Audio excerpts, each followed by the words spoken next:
francesa que viene del galés antiguo.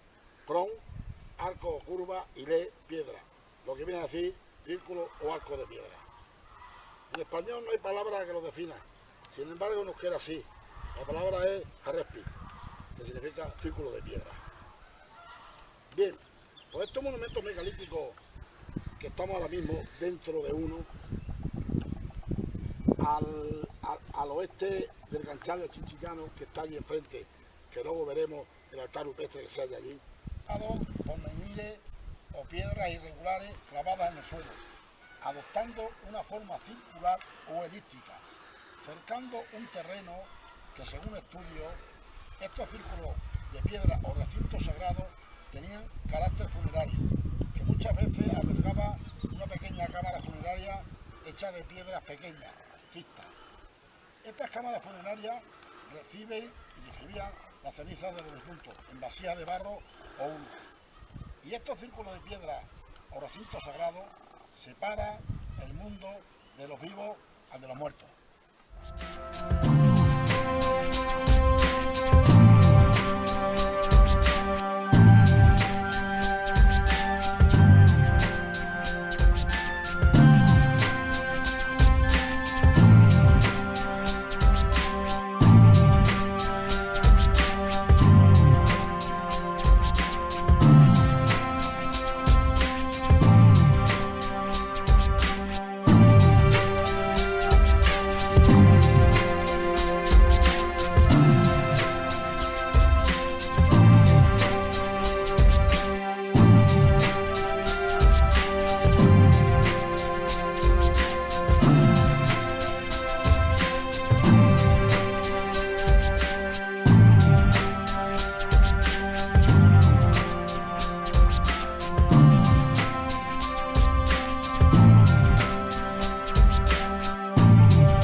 Murallas o paredes defensivas para el ganado doméstico que los vetones tenían y pastaban aquí en el paraje que dijimos antes que se denomina La Grulla.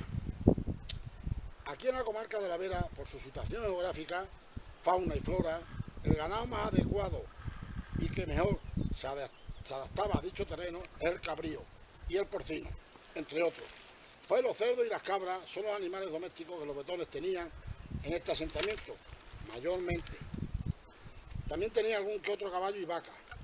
Y claro, estos animales dependían casi en su totalidad para subsistir. Pues los vetones eran pastores por excelencia. Nos encontramos en la mitad de la calleja que hace de perímetro cerrado, donde pastaban en dirección al sur, al suroeste, que ahora iremos allí y veremos por dónde va el perímetro. Y aquí es donde se cierra con la muralla grande del Ganchal de Chinchillano. Que por aquí, por las noches, cuando traían el ganado del pastoreo, que está, como hemos dicho, al suroeste, y por la noche le traían aquí. Que aquí donde tenía el ganado, le tenía por la noche, aparte del agua que para pezuña, porque aquí le defendían muy bien por la orografía del terreno. Que estamos viendo aquí la muralla, betón de La Grulla, hay 4 círculos sagrados en una superficie de 100 hectáreas aproximadamente. Y este hecho es muy significativo. En esta zona también hay menhires y dólmenes. Pero creemos que la respuesta está en las corrientes telúricas. Y muchos de ustedes se preguntarán, ¿y qué son esas corrientes? Que en aquellos tiempos remotos, esta tribu celta, como todos los pobladores de aquel entonces, estaban en contacto con la naturaleza y en un grado superior al de hoy. Por lo tanto, la sensibilidad en todos sus aspectos apreciaba o sentían todos los fenómenos de la Tierra en su parte mayor. Y aquí está la cuestión: el druida, el brujo o el sentir de turno, en su cuerpo estas vibraciones eléctricas de las corrientes telúricas en estos puntos o sitios es donde mandaba o recomendaba que allí se hicieran estos colones o círculos sagrados de piedra.